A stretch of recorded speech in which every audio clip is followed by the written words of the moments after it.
Hi, everybody. How's it going? This is Eden Maybon of LightCycleAstrology.com. Welcome back to the channel, friends.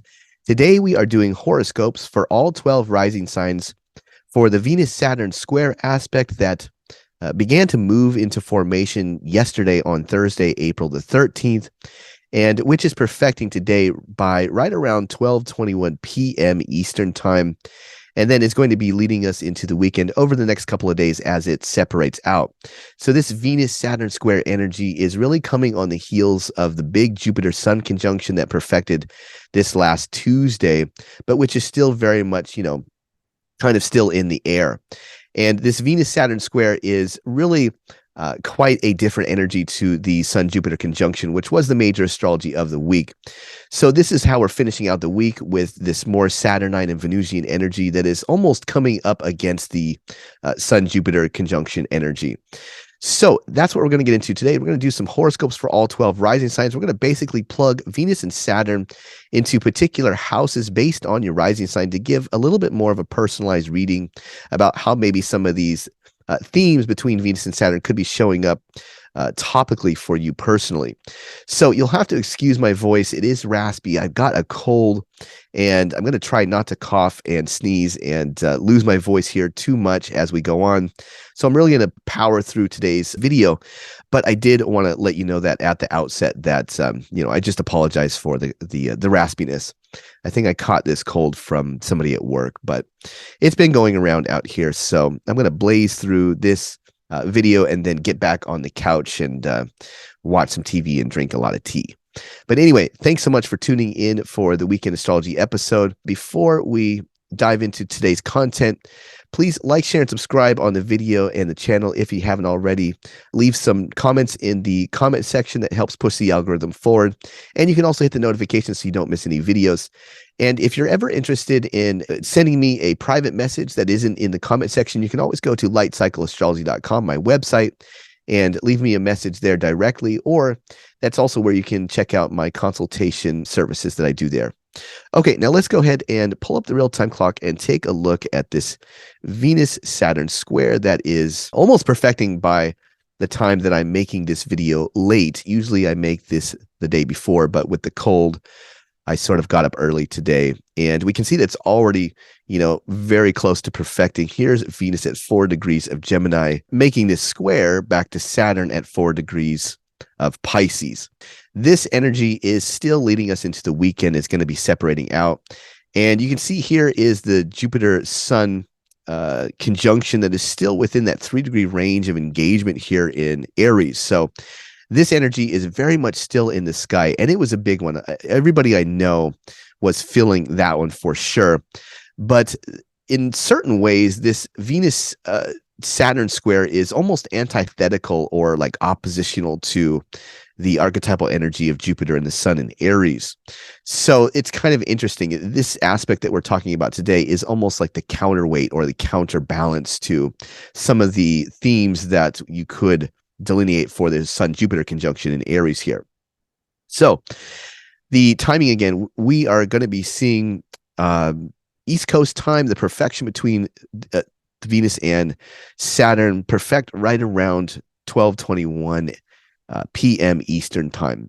And then it is going to be, if we roll the clock forward here by days, we're going to see that it's going to take, a couple of days for Venus to move out of that 3-degree range of engagement to Saturn. So really we're going to say Monday, Venus has now moved beyond that 3-degree range of separation to Saturn.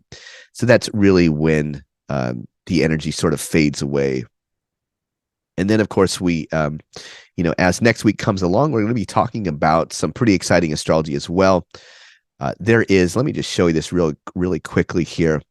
By the time we get to, let's say, April 19, April 20, which is next Wednesday and Thursday, we're going to be taking a look at the total solar eclipse that is coming through by the end of the week next week, which is just amazing.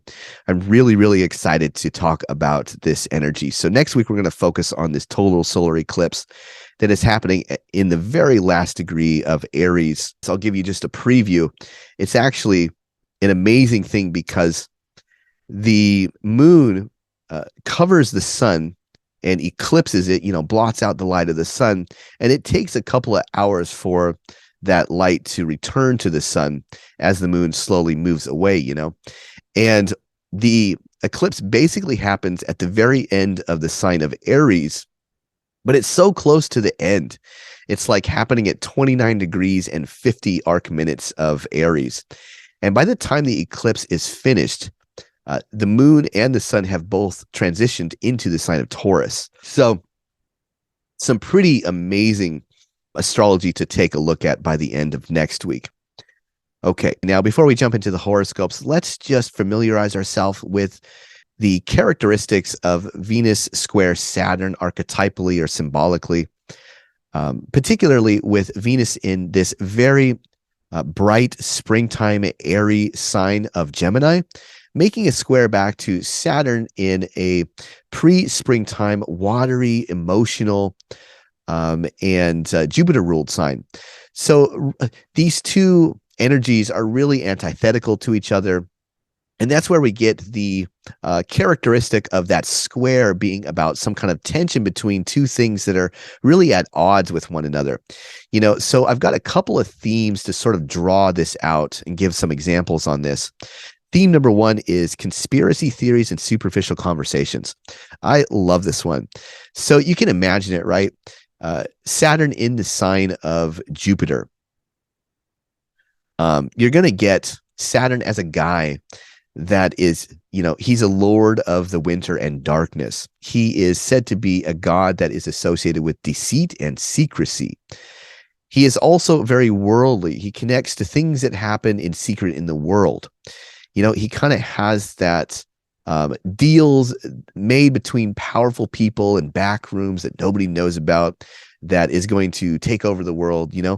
He's sort of, what was it, Pinky in the Brain? He's sort of, that's sort of Saturn, like the outsider that sort of wants to dominate the world or control the earth. That's Saturn, right? And as Saturn is traveling through the sign of Pisces, a Jupiter-ruled sign, he is going to express or be concerned about Jupiter kinds of things, right? And Jupiter has always concerned himself with law and religion and morality. Well, why is that? Because Jupiter, being a sign that comes right before the springtime, is about unifying the light, bringing back the light. So Jupiter rules the signs of Pisces and Sagittarius. And the reason for him ruling those two signs in particular is because Pisces comes right before the springtime. And the spring is when the light takes over the dark half of the year and moves us on into spring and summer, right? Well, Sagittarius is also the month that comes right before the winter solstice, a time where the sun has reached its lowest declination in the sky. And we associate this with the darkest time of the year where there is a lot of nighttime. And it is at that point, though, that the sun begins to rise a little bit more and come back up every day thereafter. So both Pisces and Sagittarius are Jupiter ruled because there is a hope there of the return of light. And that's why you get Jupiter being associated with things like optimism and hope and faith and belief.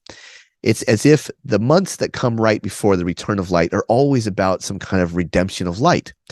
So you get this connection to what things hold society together. What is the moral fabric that we can all stand behind? Like, for instance, in the United States, of course, it's the Constitution that we all use as the doctrine that, no matter where we come from in the world, if you become an American, we have these American values or principles or beliefs that sort of unify us under one banner and one flag.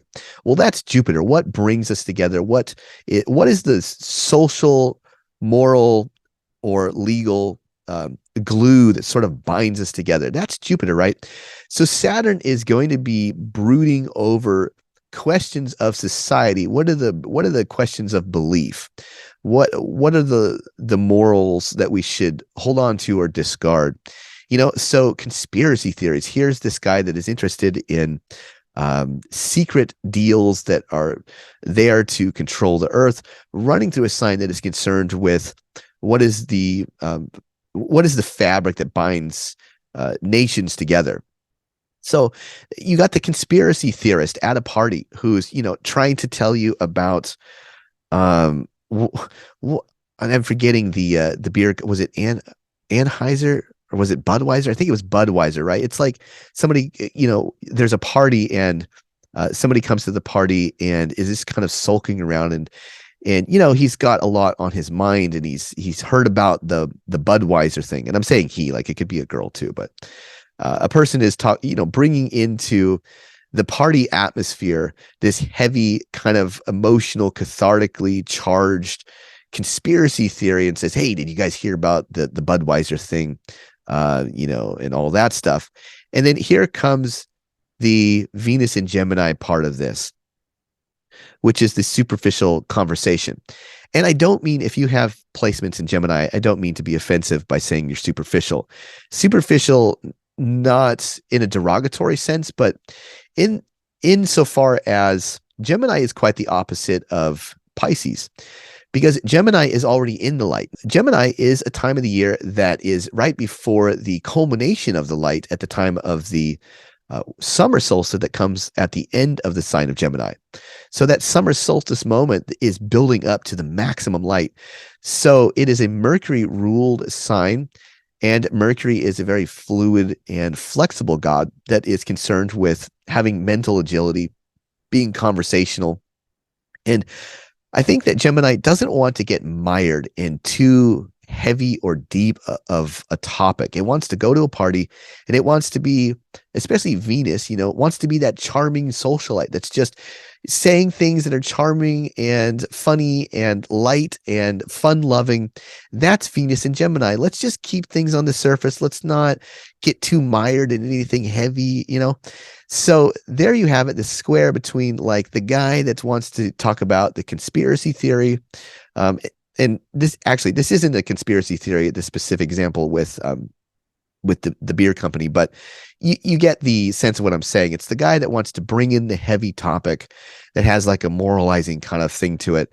And the girl that just wants to be sparkly and have fun and have fun, girls just want to have fun, like the Madonna thing.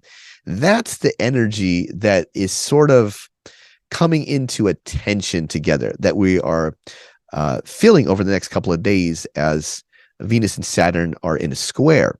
That's sort of the archetypal theme or energy that you could sort of notice. Okay, so theme number 2, a different angle on this. Morally conservative and flexible love. This is like Saturn is a conservative, right? He wants to hold on to things. He wants to keep things as they were in the past. And again, Saturn running through a Jupiter ruled sign. Saturn is concerned with questions about, well, what were the morals that held us together in the past? But here is Venus. Venus wants to love. That's what she wants to do. And she's filtering her significations or her nature through a Mercury ruled sign. And Mercury is flexible. It's fluid. He is the one god that had his joy in the first house, because the first house, if you're using a whole sign house system, the first house is a house that has the rising degree of the horizon in it. And so part of that house is below the horizon and part of that house is above the horizon. So it's neither night nor day. It's both. Mercury is a god that goes back and forth, out of retrograde, in and out of Hades. He was the only god that was called the psychopomp because he could go in and out of the underworld. Mercury is a flexible guy that basically is gender fluid, is incredibly agile, likes to be light on his feet. And when you get Mercury light on his feet at a time of year where he's ruling this sign that is leading up to the apex of the sun's power, Venus is going to be very flexible, very agile. She's going to love a lot of people. She's going to love multiple people. So you get the setup for this. Here's the guy that's like, well, we should wait to have, what is it? carnality. How they used to say, we should, we should wait until we're married. And Venus in Gemini is more like, I think we should, I think we should spin plates and date multiple people to make sure we're getting married for the right reasons. There's that kind of tension from the square. Okay, theme number 3, melancholy and social ability. Saturn is going to be more depressed or contemplative, or just a little bit sullen, right? He's the guy that's the outsider, the rebel, the dark person, the guy in secret, the guy that's grumpy. And here comes Venus in Gemini. She's the total opposite, right? She's just like, I'm sparkly, I'm a butterfly, I'm a socialite. I'm talking to everybody all at once, Everybody loves me. So you really have these very different energies that are coming together. Okay, theme number 4, rejecting or restricting what you want or love, and paying the piper for what you want or love. This is a really important one because, Saturn is a god that rejects or restricts, right? Everybody knows that Saturn kind of tends to be about limitations or limiting something. So could we see a theme as we talk about Saturn and Venus in these particular houses through the rising signs? Could we get some horoscopes or delineations where one part of the chart is we're trying to restrict or limit something, and it connects to a planet of love or things that we want, like desire. So Venus could represent that part of the chart or those particular topics that have to do with what we want, what we desire. And Saturn in that squared Venus, in that dominant position, could be saying, well, maybe we need to restrict, or maybe there is a rejection there. But, there's like, you can't get what you want. And if you do get what you want, will it come with a price or like a responsibility? Paying the piper for what you want or love.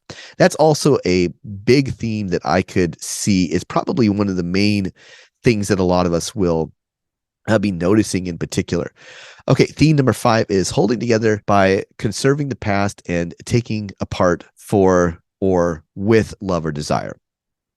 Same kind of thing, holding together, trying to conserve something on one end of things, and then the other energy maybe representing that there's like we're going to separate or take something apart, but we're doing it for the reason of love or out of love. So I'll give you an example of this. And by the way, the reason why is Venus taking apart something it's loving in the sign of Gemini? It's because Mercury is a god that deconstructs the light. He likes to analyze things and take things apart, whereas Jupiter wants to put them together. Jupiter wants to bring everybody together under like a social fabric. Mercury is a god that says, well, I don't know, maybe we should argue over the particular details of the Constitution. And you get sort of mired in these like very focused in detailed analyses. And so it might be that part of this archetypal character of Venus in the sign of Gemini is that Venus wants to inspect or take something apart. It wants to, questions are coming up as to what it loves, why it loves it, what are the details of that arrangement, especially as Mercury is preparing to turn retrograde, which is also coming up pretty soon here. So there could be questions where this Saturn that wants to hold things together, and it wants to hold things that bring us together. Venus could be saying, let's think about this now. Let's really get into the details and see if this is really what we want, what we desire. And if it finds that it's not, it might, out of love, decide to deconstruct that situation. So that's theme number 5. Okay, and lastly, we have theme number 6, tensions that exist between serious, heavy, philosophical, emotional, spiritual, religious, or political viewpoints that are, in a tension with more morally flexible, lighthearted, surface, superficial, or politically correct. So that's just kind of a summary of the characteristic that we see between this aspect here. Okay, now let's go ahead and pull up the real-time clock again, and we'll jump into the horoscopes, guys. Thanks for being patient with me on this. Now, of course, as always, one caveat here is I'm just coming up with a few different examples. for what maybe could be taking place. And, it's like throwing a dart at a dartboard. It's only going to really land about half of the time. Well, why is that? It's not because a really great astrologer could hit delineations like 100% every time.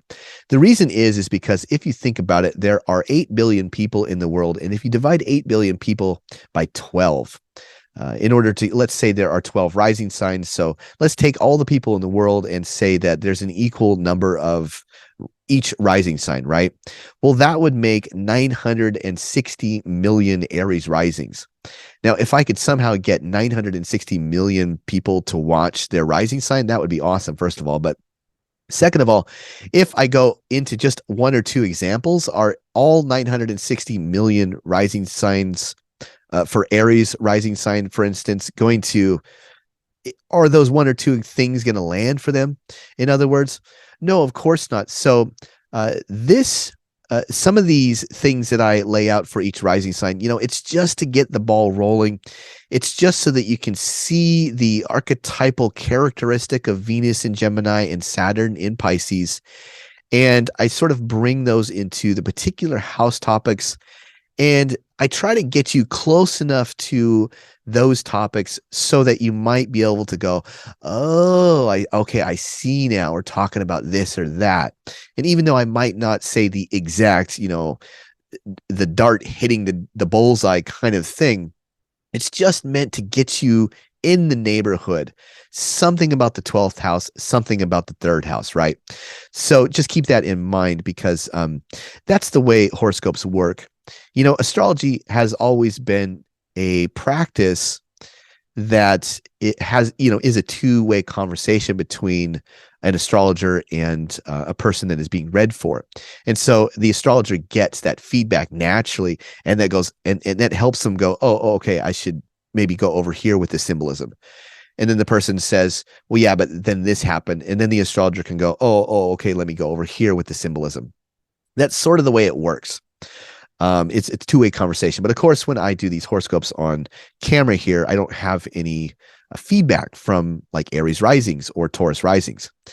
Actually, I have a handful of people that I reach out to, and I get the house topics in my mind, and I reach out to some friends or some acquaintances, and I say, what's happening with this or with that? And sometimes I can get kind of a sense or idea, but be that as it may, this is just meant to get the noggin jogging.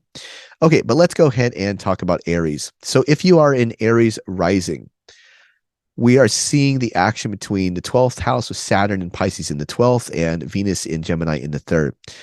You might be wrestling, trying to understand or communicate beliefs that has a broader, heavier, more serious quality to it, that 12th house quality, and balancing how to keep interactions with friends, family, or people you see day to day socially correct, pleasant, maybe on the surface more or superficial.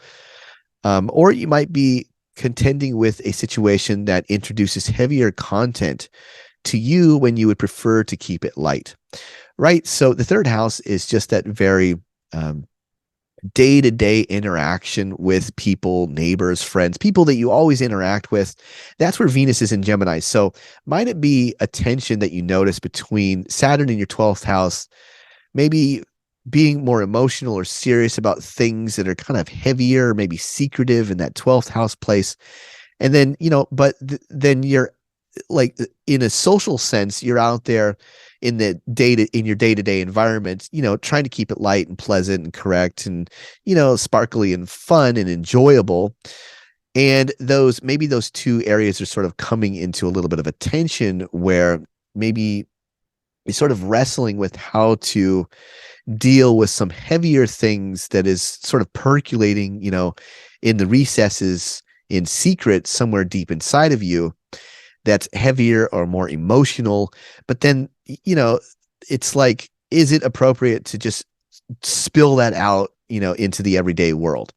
That is what I'm seeing for Aries Rising, sort of the tension between that everyday world and maybe things that are more inside of you that are heavy or maybe even unknown to you, like below the normal awareness, that has this emotional, heavy, broader quality that may be wrestling with things that have to do with belief, or um, or faith or hope, or maybe ways in which you can be healed and emotionally, come back to yourself. So for Aries risings, that is maybe one way in which you might be experiencing this. Now, of course, there are many other ways. So as always, if you are an Aries rising or any rising sign, you can always leave in the comments ways in which you notice this particular aspect showing up for you between the 3rd and the 12th. That's really helpful. Okay, now let's go ahead and put Taurus on the ascendant here. And this is going to move the action between Saturn in your 11th house and Venus in Gemini in your 2nd house. So for Taurus risings, here we see the action between the 11th and the 2nd. Is there something connected to groups or associations you belong to, religious or spiritual communities, allies, friends, that have a heavy or serious tone that is encroaching on the boundaries of what is yours, the skills that you bring to the table, or how you spend your own money for yourself? For example, a minister at your church guilt tripping you on not investing more into the church itself when you would really prefer to invest in something more for yourself or for your own happiness. Or like a mentor helping you to invest in a way that cramps your personal spending, something like that. Or do you owe money to a membership you signed up for and you're paying the bills for that membership maybe is bumming you out, right? So sort of that heavier controlling energy is coming from that 11th house place that has a connection with allies or mentors or people that are trying to help you. But it's like somehow or another, there is pressure on what is yours or how you spend money. So it makes me wonder if somehow there isn't some kind of connection with that, where it's like, man, I wish I could just be carefree and just, be flexible about how I spend my money. But there's something associated with people that I'm in a membership with, or people that are trying to help me out, or even goals and aspirations for the future. If you're a Taurus rising, maybe you have some goals or aspirations for the future that you're taking very seriously, which is associated with the 11th house. And maybe that is sort of cramping the way that you would just want to spend money or want to invest money right now, that you just simply can't. Feels like there's some kind of restriction there. I could see that for Taurus risings. Okay, let's go ahead and put Gemini on the ascendant now. And this is going to move Saturn into your 10th and Venus into your 1st house. So this is a pretty interesting one right here. I wonder if there isn't some kind of rejection at work or at a public event that disturbs your more carefree, fun-loving personality. For example, if a boss doesn't think that you're taking your job seriously or something like that, an outside element that tries to dampen you just being your lovely social butterfly self right now. It might be duties or situations that are having this dampening effect. This is the classic showing up to work dressed like maybe casually, or like you just feel like you want to wear like something kind of flowery, and vibrant and expressive. And then you figure out quite rapidly that you somehow have dressed inappropriately. This is sort of that kind of thing where you show up somewhere like to an event and you thought the dress code was this, and you're just being yourself, expressing this fun-loving, carefree, flexible kind of funness that you have for your personality. But it's like everybody is in black tie, and you're like, oh, I should have dressed more conservatively, and now I look like I'm out of place somehow. This is a little bit of that kind of energy where you're out in public, because the 10th house is sort of public places, or it connects to where we go to work every day. It connects to things that we're doing in career, obviously. So could there be themes that bring tension between 10th house matters or topics, where the 10th house is being that more Saturnine, sullen, heavier, serious kind of a guy that maybe is rejecting something that we're doing personally, and there might be this sense in which we wish we could just be carefree and light and airy, but there's something heavier about the world that is sort of encroaching upon that, you know? The 10th house is associated with personal empowerment or success. But you remember that Spider-Man quote, right? That I think it was the first one. With power comes great responsibility. That's a little bit like this too. So this could be how alongside achievement comes heavy responsibility as well. And maybe this is coming at a time when you would prefer to be carefree, creative, social, enjoy yourself more. So that's another way in which you could see this particular energy. It's like, you know, you get a promotion at work, but even though it's like kind of a good thing and, you know, you're going to be making more money, it also comes with something heavy that you have to take care of. Now you're responsible for all these people and all these duties. And it's like Venus is going through your first house. And maybe the tension is that it's like, I wish I could just not have all that heaviness that I have to, you know, take care of right now. So I wonder about that for Gemini risings coming up over just the next couple of days, right? This is a quick transit. So this is, you know, just around for a couple of days. But over the next couple of days, could there be something heavy about the world that for Gemini rising is about, you know, cramping your personal style somehow? Okay, so for Cancer rising, is this a time when duties or academic courses, such as like an area of study or devotion, somehow feels isolating? Like you wish you could be with your friends, your partner, your loved ones, your family, but there is some duty or obligation that has to be met. You know, like let's say somebody is going off to college and it's like, hey, congratulations, you got in. But at the same time, you don't know anybody there. You're leaving your family. This is a little bit like that Saturn taking ninth house things more seriously, you know, where it's like you're going to be seriously studying or being academic, devoted to something of like a higher learning or a higher calling, maybe getting a degree or something like that. But somehow or another, Venus in the 12th is saying, man, I wish I didn't have to do all this like studying or heavy stuff or religious studying or whatever it is that is showing up for you in the ninth house. Venus says, I wish I could just go to a party and let loose, you know? Now, one thing you do have to be careful about is with this kind of tension, Venus in the 12th sometimes can be about self-indulgent that leads to, you know, things that are not so good for you. So I'll give you an idea. Let's say that it's like just a real simple example.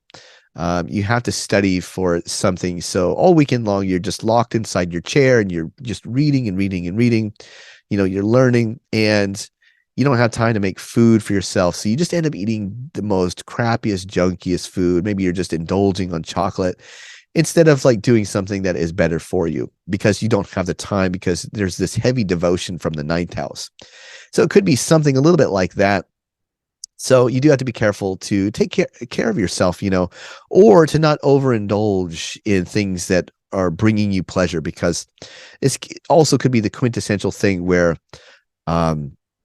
you've been really studying a lot and now it's Friday and here comes the weekend. Let's go out and party.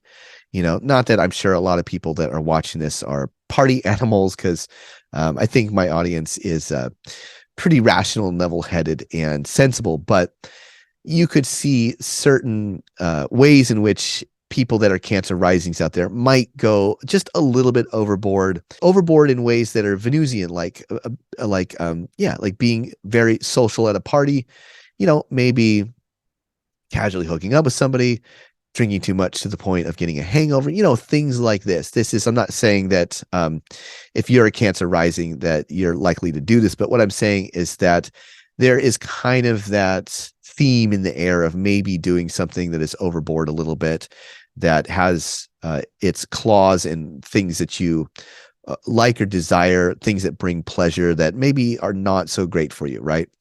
So that's Venus and Gemini in the 12th a little bit. And maybe it's because there's this tension with things that you're taking more seriously in the ninth house, like studying for a law exam or, you know, a nursing exam, or maybe something that's heavy with your church or religion right now, or, you know, anything like that. So I also wonder about challenges or changes at work that are requiring you to have a higher education. That's another thing that's interesting with the with this Jupiter Sun conjunction that recently took place in your 10th house, it makes me wonder if right now there wasn't something that began, or a burst of energy that exploded in the place of career that is bringing changes or will bring changes to your career.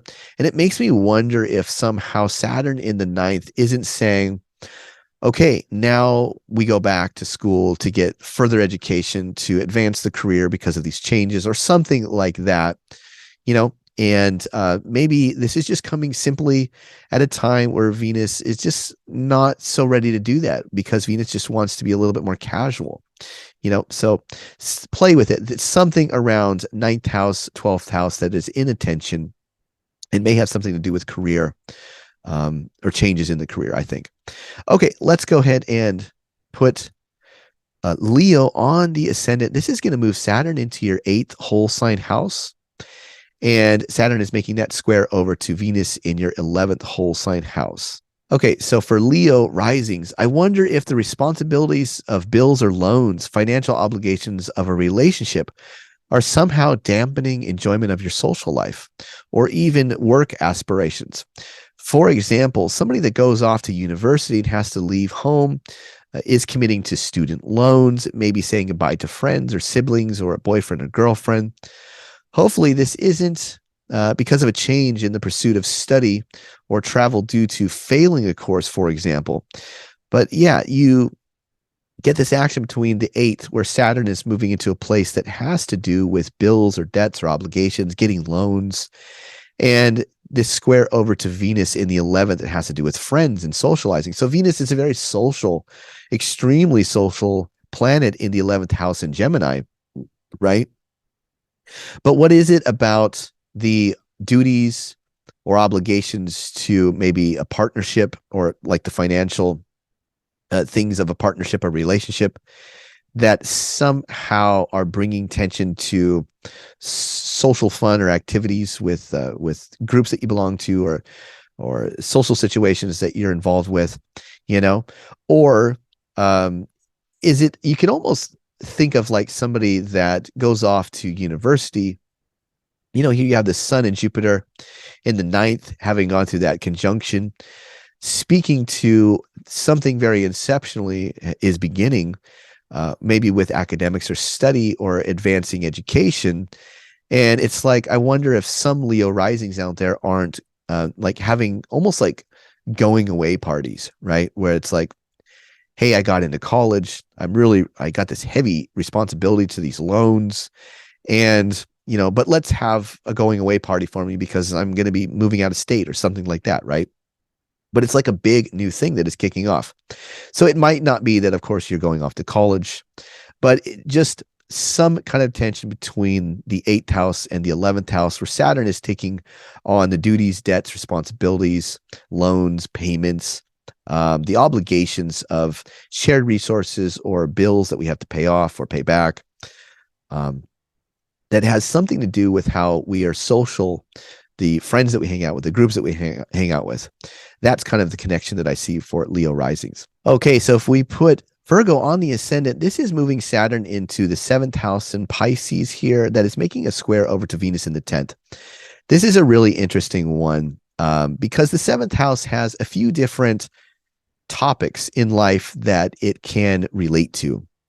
Of course, the 10th house is always about the public sphere as it relates to maybe career or work or what we're doing out in the world, how we're showing up out in the world, or how we're visible out in the world. So Venus in the 10th is very social, right? She is almost on a world stage, being the representative of something, moving into the spotlight and being social and communicative here, very much so with Venus and Gemini in the 10th.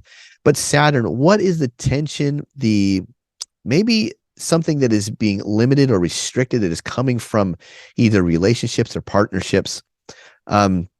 But there is another thing that the 7th house is associated with, and that is that the 7th house is the place where the sky descends below the western horizon. So the whole sky sets in the west. Of course, when we see, like, for instance, the sunset, this is happening in the 7th house.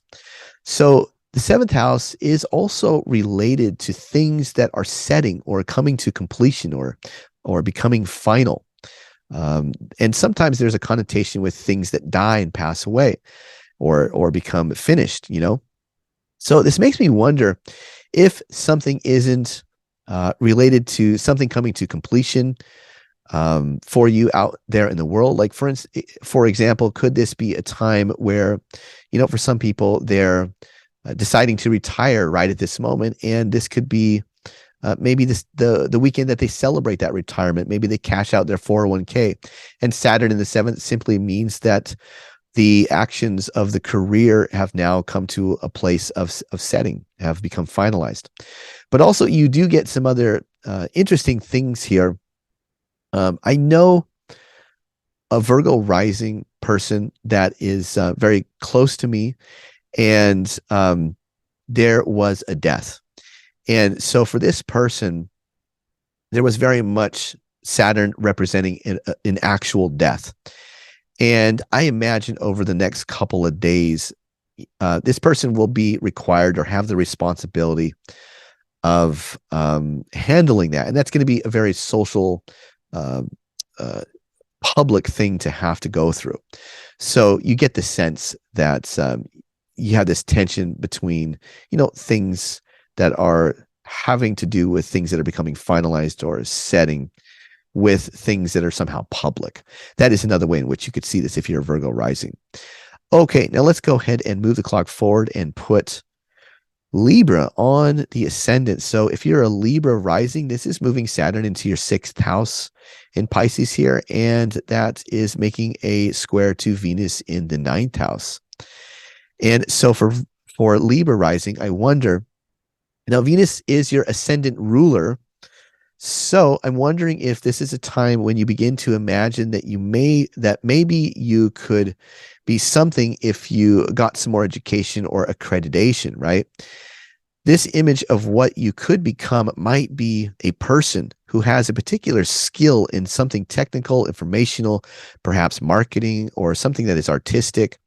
For example, a person who decides to become a travel agent or an art therapist, a graphic designer, an advertising agent, maybe somebody that is involved in civil law, accounting, maybe even content creation, right? So that's sort of where I'm going with this a little bit, is that it's like Saturn moves into the sixth and says, okay, we're going to work hard on something that is going to take a long time, and it's not going to be easy. The sixth house is associated with unending work, like the toil of farming.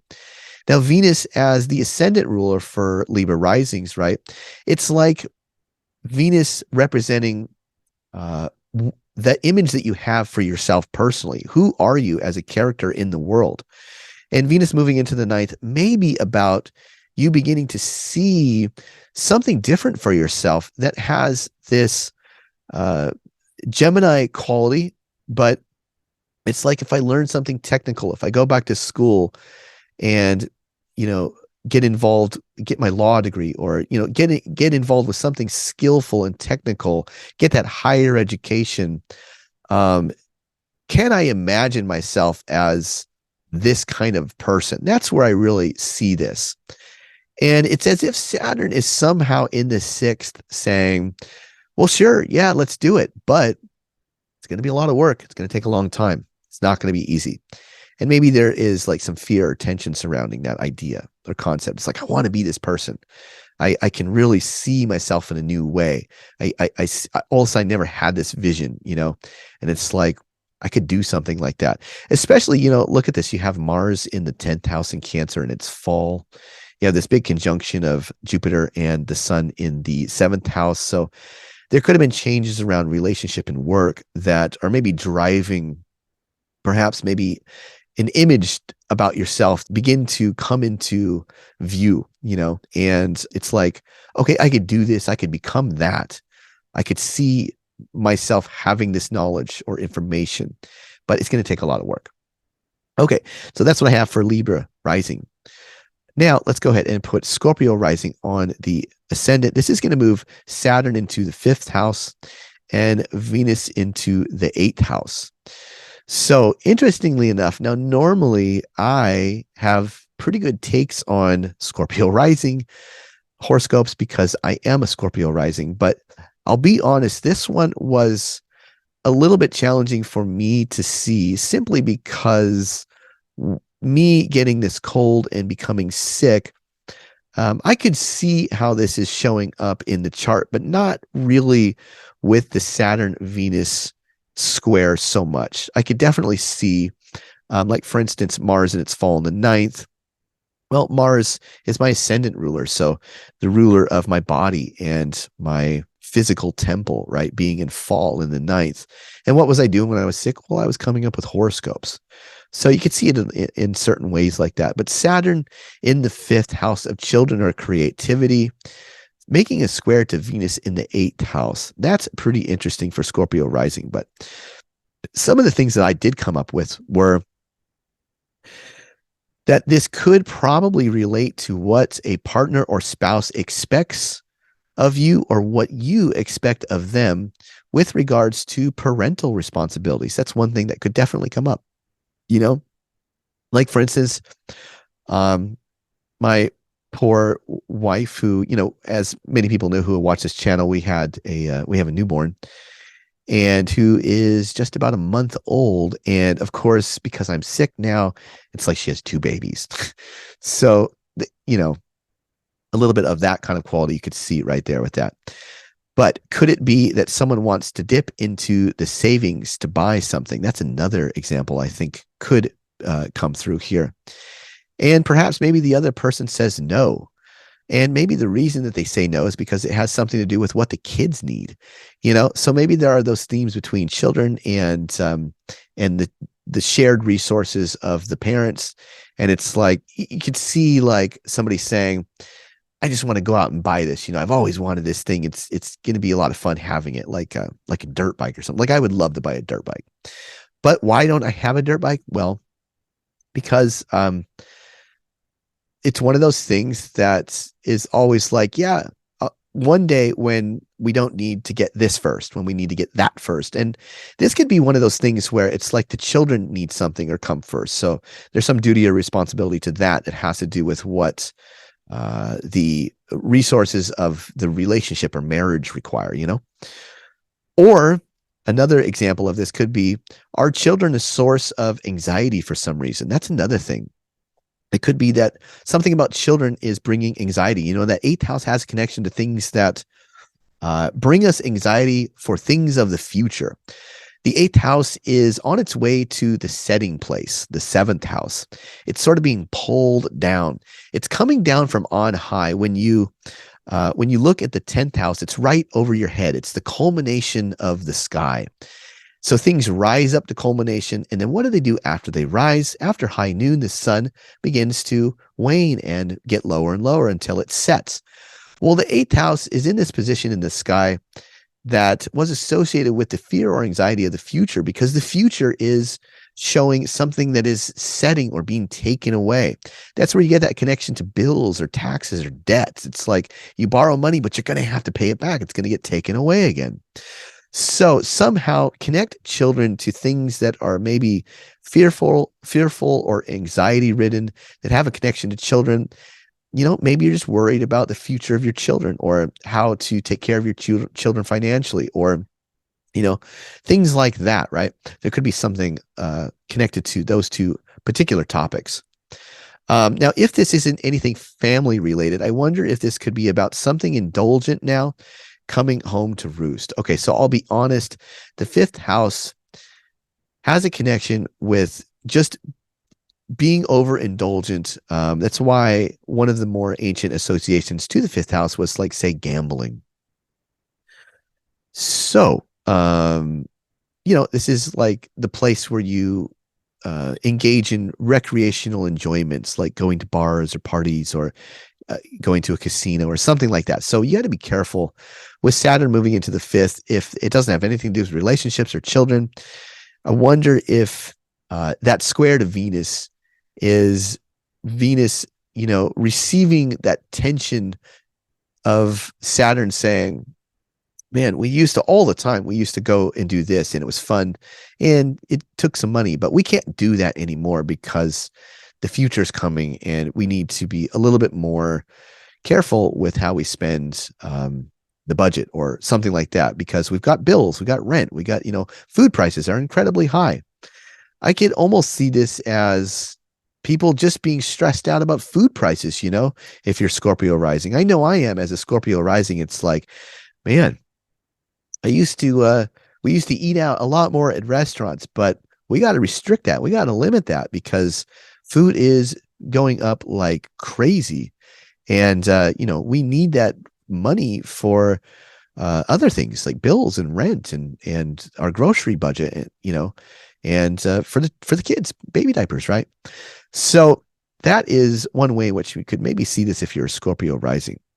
Now, okay, let's go ahead and put Sagittarius on the ascendant. And this is going to move Saturn into the 4th house, and that is squaring Venus in the 7th. So we're talking about home and family and marriage and relationships, things that are coming to finality. And this makes me wonder, if you are a Sagittarius rising, I wonder if there's a tension between duties of the household that are making it difficult to be social and have fun. Like, for instance, going to a party or just having fun with friends, being social. For example, let's say that you have to be real strict with your children's routine and discipline because the kids are acting up pretty bad right now. And somehow this is infringing on the more enjoyable time that you might have with your partner, or going out and having fun with friends and being social. There's that tension between things at home that are heavy or limiting, or there needs to be something that's taken more seriously. And with the very social quality of the 7th house, when Venus is in that 7th house. The 7th house is associated with the time of day that we quit work and we maybe go hang out with friends and relax. The labor of the day is done and finished, and it's a time where we can be social. So parties happen in the 7th house. Very social things happen in the 7th house. We find love and go on dates, find romance in the 7th house. And the 7th house is a place that is connected to sex, right? Because it's the place where the sky and the earth meet, and the sky dives down into the earth or below the earth. So this is symbolic of, coitus or sex, right? So it's like you want to have date night.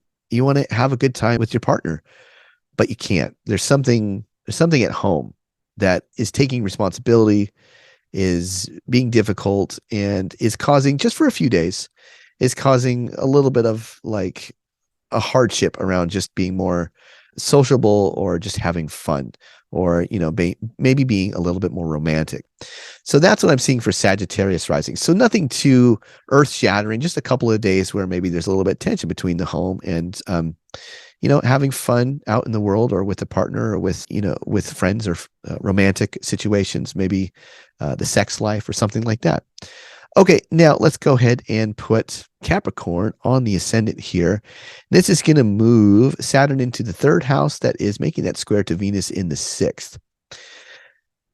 This one is pretty interesting because for this one, I will be honest, I have a friend who is a Capricorn, and I sort of, keep tabs on, obviously he's my friend, so I sort of keep track of how he's doing.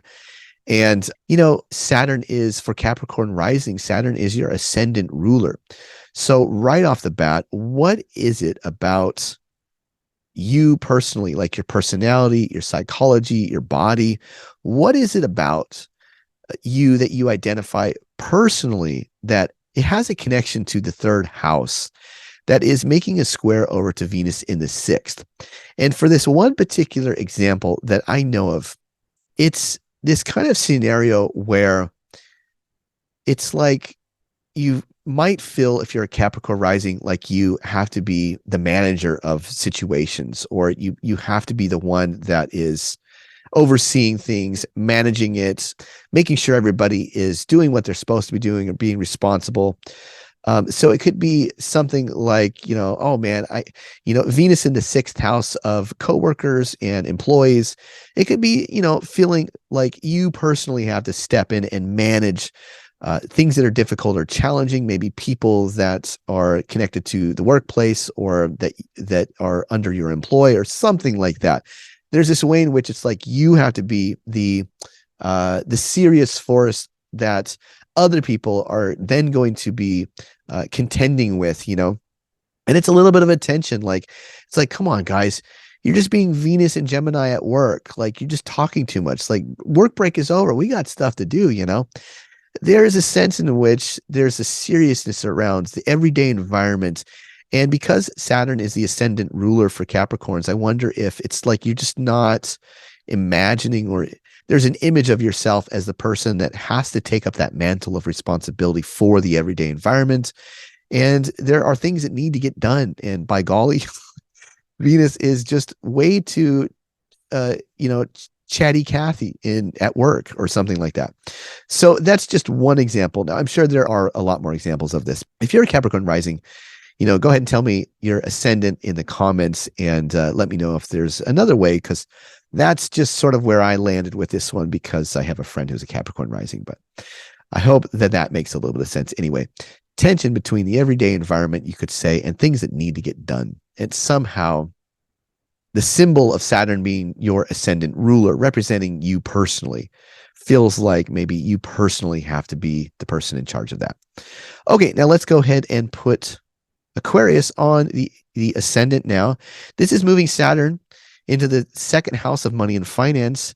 That is forming a square over to Venus in the fifth house. So all sorts of things you could see for this one. This is a little bit similar to Capricorn rising, where again, Saturn is the ascendant ruler if you are an Aquarius rising. Saturn is the planet that always represents in the chart your body or your mind or your spirit or your health or your personality or character or that image for yourself, your identity, right? Saturn is all of those things if you're an Aquarius or Capricorn rising as the ascendant ruler of the first house. So Saturn in the second house, I wonder if this is a weekend when your partner wants to spend some money and have some fun, that connection to the fifth house of enjoyment, recreation, pleasure, romance, going out on dates, enjoying food at restaurants. But you don't want to do that. You don't want to waste money. You want to conserve and hold on to your personal finances. That could be one way in which I could see this.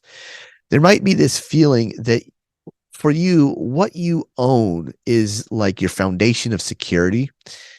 And as such, you're like this individual. You're taking it personally, like, this is who I am, is a big part of the way in which I am careful with my money or save my money, and maybe there's some higher philosophical things that you really, sticking to your guns with about.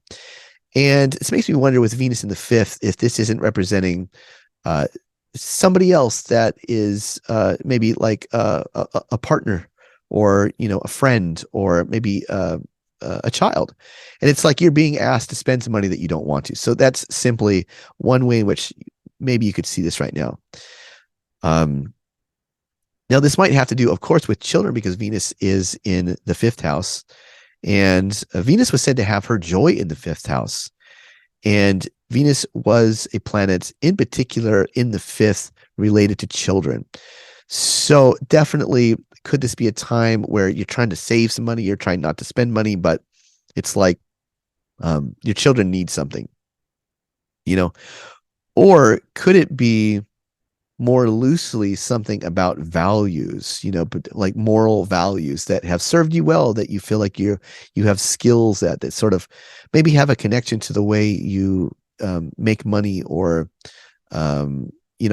ways in which you invest your own personal resources. The broader philosophical underpinnings, or the philosophy that guides that way in which you invest your own money or save your own money or make your own money, I wonder if that is somehow coming into attention with children. Maybe children right now are a source or a concern that is somehow just out of alignment with those philosophical principles. I could see something like that. But that's where the tension lies between creativity, recreation, enjoyment, maybe having fun with partners, or maybe concerns with children that have something to do with how you imagine or see yourself as an individual that, of course, needs their own money, needs their own possessions or belongings. That is a real big theme with Saturn in the second, making a square to Venus in the fifth, I think. Aside from partnership or children, I wonder if this is a time when you feel strongly about redeeming your resources by carefully saving and limiting or spending. That is coming into tension with how you like to have fun or be recreational. So that's if you don't have any connection with children or family that is landing for you with this particular time. This could be, some Aquarius risings could simply be like, well, I can't, this simply is a time where I can't spend money doing these fun things that I usually like to do because I need to save. And that's really important to me personally right now. So it doesn't have to be about children or romantic partnerships or friends or anything like that. It could be just on your own that you just feel like this is just a time where I identify as a person that is somebody responsible, saves his money, invests wisely, takes things slowly with finances, things like that, right? Okay, so now we have Pisces on the ascendant, which is going to put Saturn into the quintessential first house of body, spirit, mind, soul, character, identity, physical health, or appearance. So this is really interesting. Something about the appearance or health or body or character or identity is coming into a tension with something that is very airy and light and sociable in the private space of the home or with the family.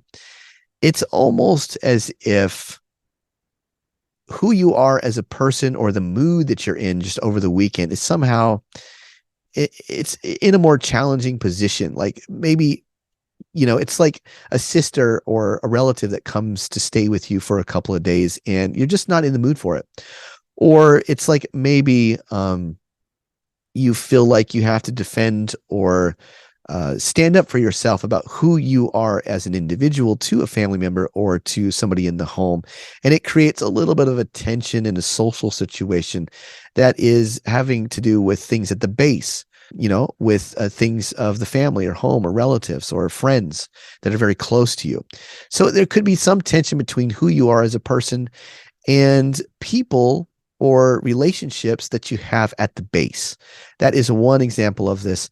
Another thing that I sort of wonder about, you see this Sun and Jupiter conjunction that happens, this synodic Jupiter reset in the second house makes me wonder, your ascendant ruler, Jupiter, just went through a synodic reset in the house of personal finances and money. So this pulls in kind of a different story here where it's almost as if you're beginning to conceptualize how you could make money or ways in which you could manage personal assets or investment or how you make, how you create wealth, all of those types of things. It's like Jupiter and the Sun going through a conjunction in the second really had a big impact on the topics of money right now. Right. And so Saturn is in the first saying, well, this is how we need to go forward as it relates to money. And I need to take myself as a person extremely serious.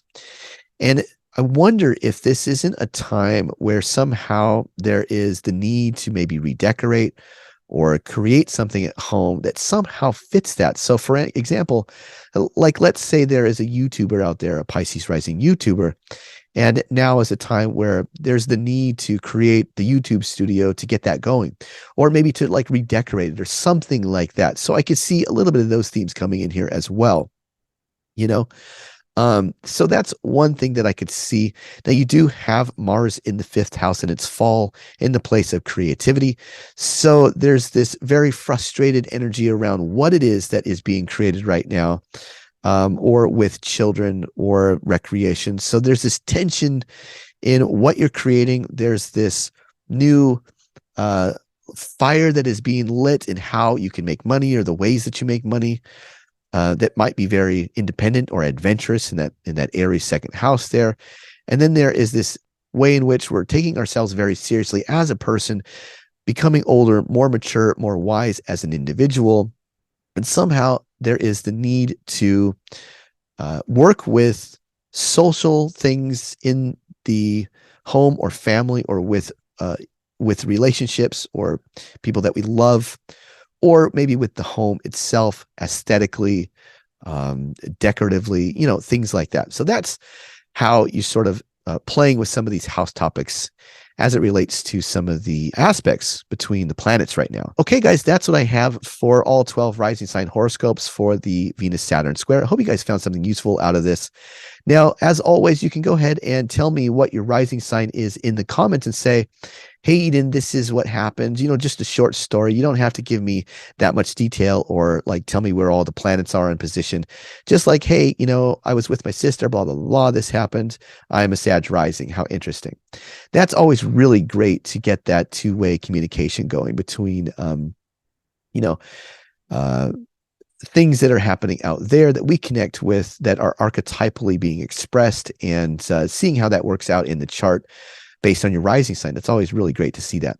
So thanks so much for watching, everybody. I'll be back again on Monday. We are going to dive into the total solar eclipse that is happening at the end of next week, starting Monday. That's going to be a huge thing to get into. So I'm really excited about that. So I hope you guys have a great weekend, and let me know how it's going in the comment section, or send me a message through the website, lightcycleastrology.com. And I'll be back again on Monday for some more content. So take care, everybody, and bye for now.